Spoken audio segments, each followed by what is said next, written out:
se prepara aí na cadeira, né? Se ajusta bem aí, porque esse vídeo tem uma bomba atrás da outra, pessoal. A gente começa aqui com uma bomba falando do presidente que não foi preso por vontade popular. Exatamente. O presidente da Coreia do Sul, né? Tentaram prender ele e o povo acabou não deixando prender ele. Olha que loucura.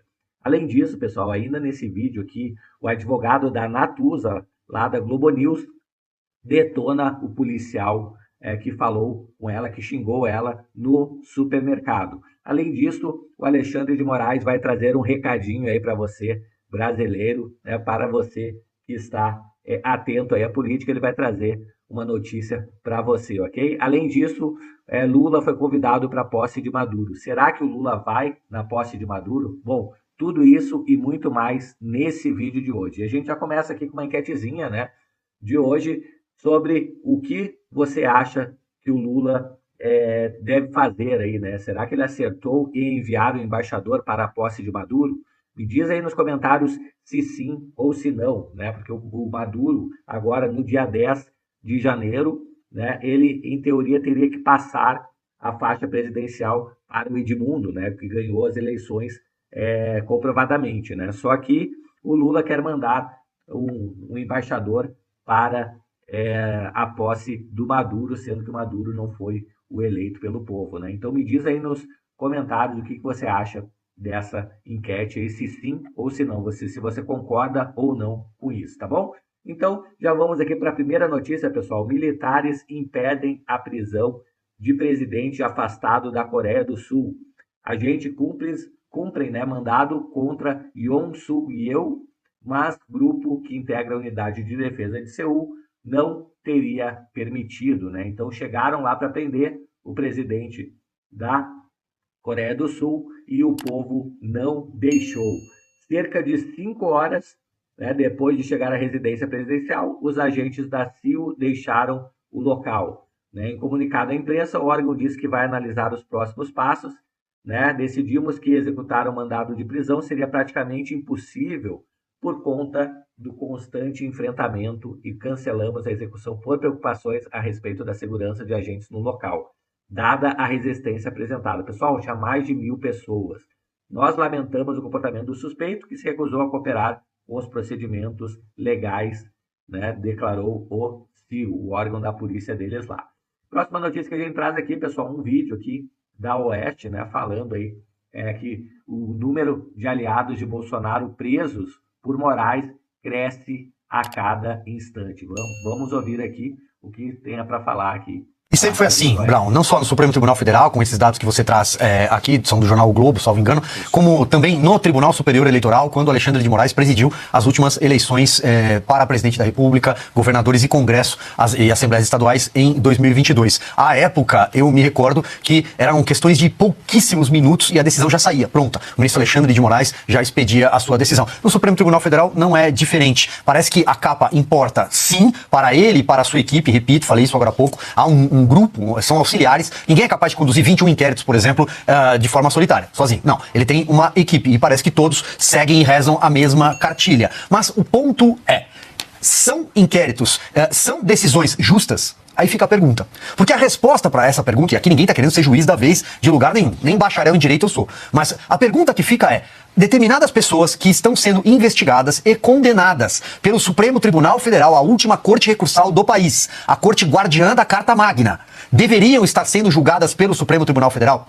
É no gabinete do ministro Alexandre de Moraes que esses inquéritos, investigações, chame como quiser, deveriam estar? Não, porque não são pessoas que têm prerrogativa de foro. O Supremo Tribunal Federal deve investigar, por exemplo, políticos, deputados, senadores, ministros, mas não é o caso. Você tem lá o CPF de um vendedor ambulante, de um vendedor de cachorro-quente, de um office boy, de uma dona de casa, pessoas que estão sendo condenadas sem direito à ampla defesa. E não adianta dizer não, elas estão sendo bem tratadas pelo Supremo. A Procuradoria-Geral da República muitas vezes é acionada depois, sendo que o papel do Ministério Público é o papel acusatório. O sistema penal brasileiro, ele é majoritariamente, tradicionalmente acusatório. E muitas vezes sequer o Ministério Público é quem inicia, quem starta uma investigação, um pedido de investigação no Brasil. Não é. Tudo nasce de um mesmo gabinete que tem a Polícia Federal a seu dispor, a seu serviço. E aquela pessoa, uma vez condenada, não tem a quem recorrer, não há. Eu vou insistir nesse ponto porque isso é fundamental para que o Brasil, em algum momento, volte à sua normalidade institucional. E isso só será possível por meio da lei. Isso só será possível por meio do Estado de Direito. Qual é o caminho? O caminho é a dupla jurisdição. É que uma pessoa possa ser investigada por um juiz de vara e depois recorrer, ter um pleno para recorrer. Nem isso acontece.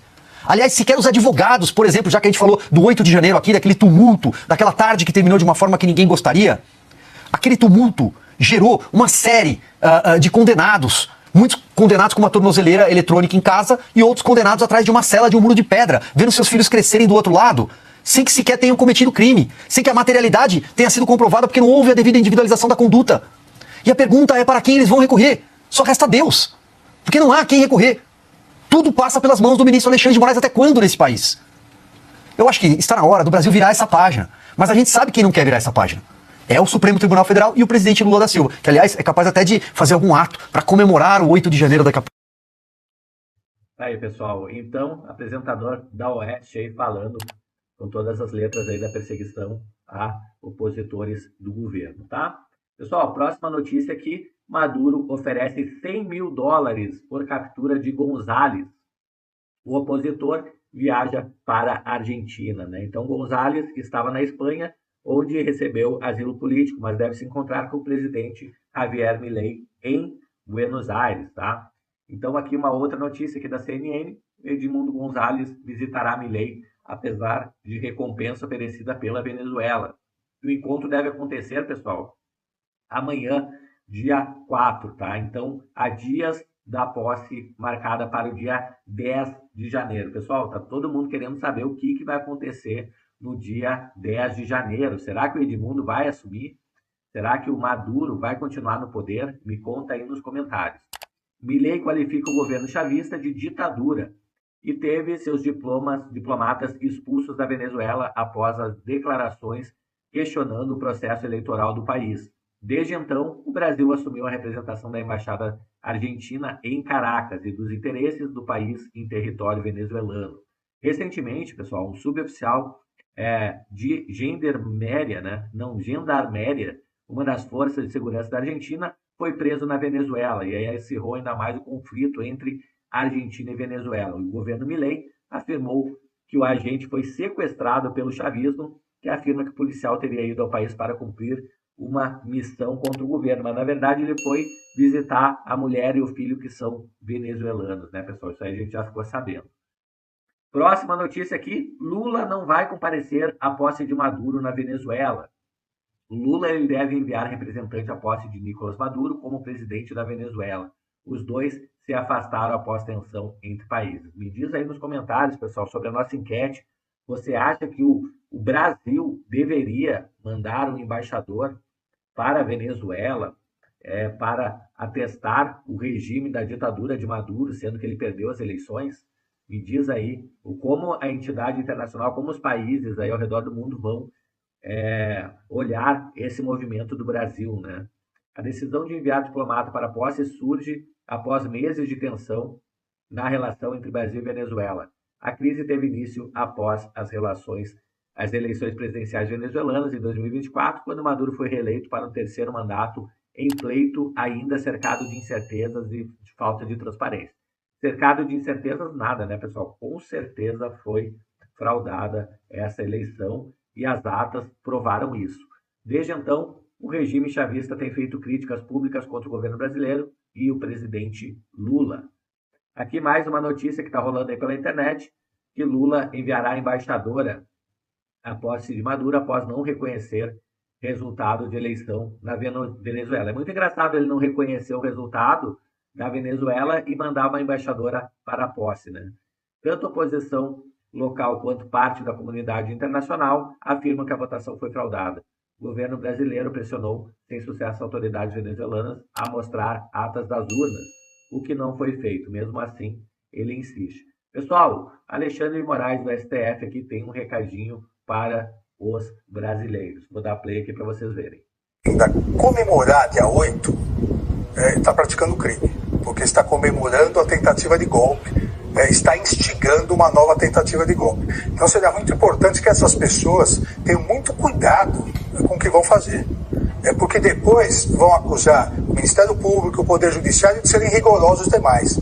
Não se comemora tentativa de golpe, não se comemora tentativa de derrubar os poderes constituídos. Isso é crime também. Tá aí, pessoal. Então, Alexandre de Moraes deixando o recadinho dele aí para todos os brasileiros. Vamos para a próxima notícia aqui. Pessoal, Pacheco, né, o presidente do Senado, está deixando, né, legado controverso do período à frente do Senado. A gente sabe, né, que muitas coisas foram engavetadas, muitos pedidos de impeachment, né, ele ficou muito em cima do muro, tá? Algumas coisas ele tentou emplacar e não deu certo. A agenda própria de Pacheco teve avanços apenas pontuais em votações do Senado, tá? Então, a agenda dele como senador, né, e presidente do Congresso incluiu propostas ousadas, como a reforma do Código Eleitoral, prevendo o fim da reeleição, e da lei do impeachment, para barrar a suposta banalização desse instrumento e a conversão do STF em corte unicamente constitucional. Nenhuma dessas iniciativas, de qualquer forma, prosperou, né, pessoal? Entre o avanço, uma Câmara estão marco da inteligência artificial, ajuste das leis das sociedades anônimas aí do futebol. Almejada como seu maior legado, a etapa final da reforma tributária, com a regulamentação, retornou em dezembro aos deputados, que aprovaram junto com algumas mudanças feitas pelos senadores, e agora segue a sanção presidencial. Tá aí, pessoal.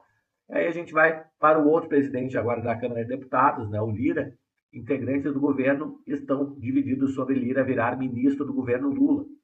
A avaliação de parlamentares petistas é que uma eventual nomeação poderia desgastar relação com apoiadores de Lula, tá, pessoal? Eu trouxe algumas partes aqui da matéria interessantes, tá, que os integrantes do governo estão divididos aí sobre a nomeação do Arthur Lira, né, para o comando de algum ministério. A avaliação de alguns parlamentares, petistas raízes, é de que a nomeação do Lira poderia atrapalhar a relação com eleitores de Lula e principalmente do PT.